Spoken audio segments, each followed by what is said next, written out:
Saludo, mi nombre es Olga Lucía Gaitán, soy estudiante del programa de Ingeniería Ambiental. Para esta actividad de microbiología ambiental, debíamos realizar dentro del componente práctico la columna de Winogradaski. Esta es presentada para la tutora Marcela Mejía, y quien les habla, Olga Lucía. Bueno, primeramente, entonces nosotros hablamos de una columna que fue creada por el ruso Sergei Vigonodrasky, de ahí su nombre, recibió esta columna. Esta columna se caracteriza por estar compuesta por diferentes elementos que permiten una combustión a través de una energía solar o bueno, calórica que generan cambios en el agua. Para eso necesitamos un lodo negro, el cual fue proveniente de una planta de tratamiento de agua residual, agua de charca que ya lleva bastante tiempo reposada, papel picado, es decir, papel periódico, material orgánico, como hojas secas. Bueno, yo le introduje unas puntillas de hierro rayadas y lo sellé en la parte de arriba con papel vinipel. Lo dividí en 10 centímetros de lodo, la columna de la charca y 4 centímetros aproximadamente de aire. Dentro de la semana 1, entonces, logré identificar pues que no tenía algún cambio en comparación con el día que lo hice, como muy drástico, sí se nota el agua un poco más clara, pero no es muy evidente el cambio, entonces le quité el papel vinipel y nuevamente le coloqué varias capas de papel vinipel en la parte de encima. Pero sí se logra identificar a diferencia la diferencia entre cada escala, ¿no? Entonces, entre la escala del lodo, la escala del agua y la escala del aire. En la semana número 2, que fue del 24 al 30 de mayo, los cambios ya son más evidentes. Se logra observar el agua un poco más clara, ya no es tan turbia, su color no es tan gris.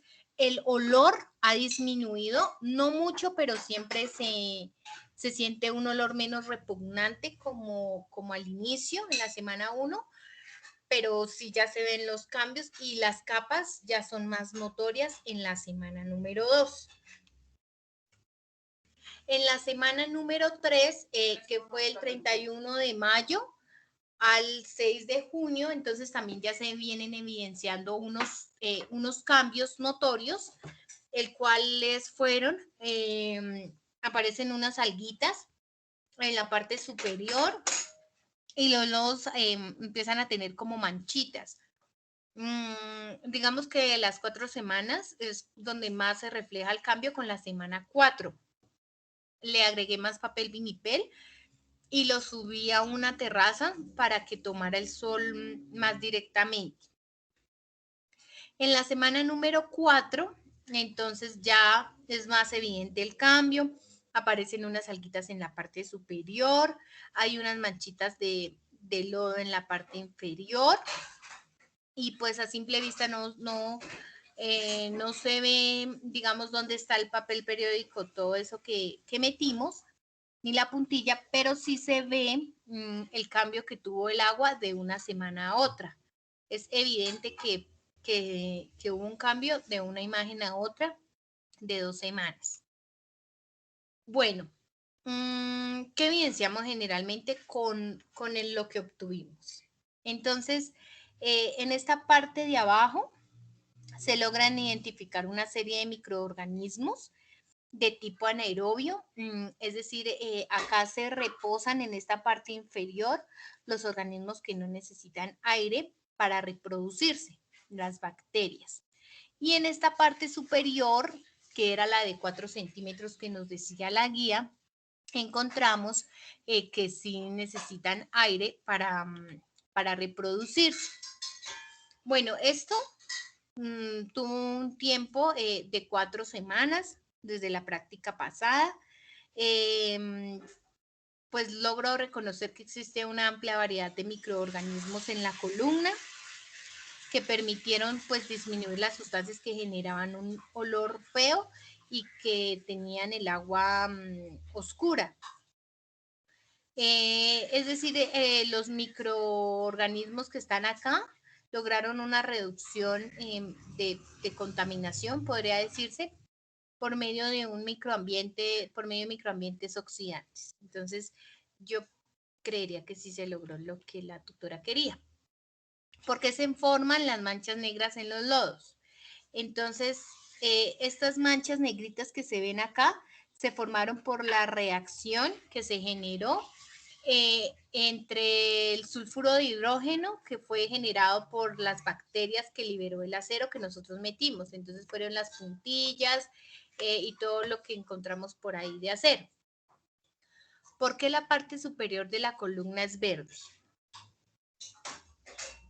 Bueno, esta parte superior se nota un color distante verde porque aquí se crearon unas bacterias llamadas cianobacterias que permitieron reproducirse de una forma anaerobia, ya que en esa parte es donde se dividía la parte del aire, de los 4 centímetros de aire que debemos dejar desde un comienzo. El tercer punto dice cuáles son las fases anaeróbica, aeróbica y microaerofílica de la columna. Bueno, entonces, devolviéndonos a la imagen, la parte anaeróbica es esta parte del lodo que se comunica con el agua, no entra aire por ningún lado, no tiene aire, entonces es decir, en esta parte anaerobia no hay nada de oxígeno. Y la parte aerobia es esta parte de acá que se comunica con los 4 centímetros que dejamos de aire y el agua reposada de charco. Esta parte viene siendo la parte aerobia. La microaerofílica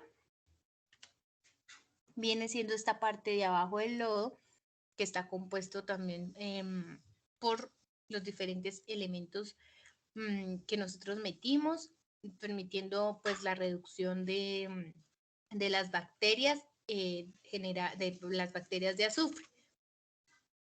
Bueno, ¿a qué se debe el olor a huevo podrido en dichos sistemas? Pues al comienzo sí se sentía, ya ahorita de pronto la costumbre o la disminución por el tratamiento, se logra pues pensar que es presencia de azufre, que era la misma causante de generar un color oscuro y opaco. Entonces se considera que viene siendo la misma. ¿Qué aplicabilidad tiene este experimento que le permite entender dentro del ejercicio de la ingeniería ambiental?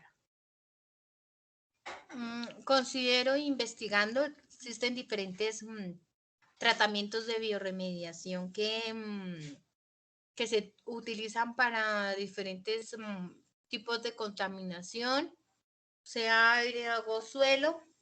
Entonces, en este caso, digamos, prácticamente se basaba más que todo era en el tratamiento de aguas. Entonces, ¿qué pasa? Hubo una reducción eficiente en el color y en el olor que permite de pronto en una planta de tratamiento o en un sitio donde se requiera tratar el agua, hacer este tipo de tratamiento de pronto con otros elementos y una forma más amplia que garantice la disminución de contaminación de fuentes hídricas en algunos sectores.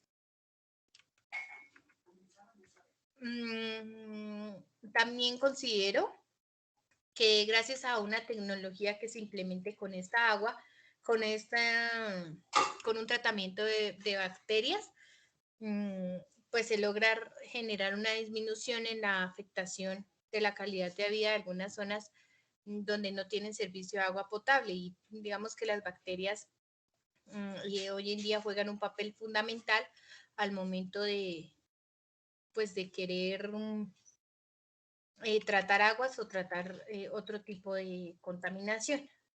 Muchas gracias.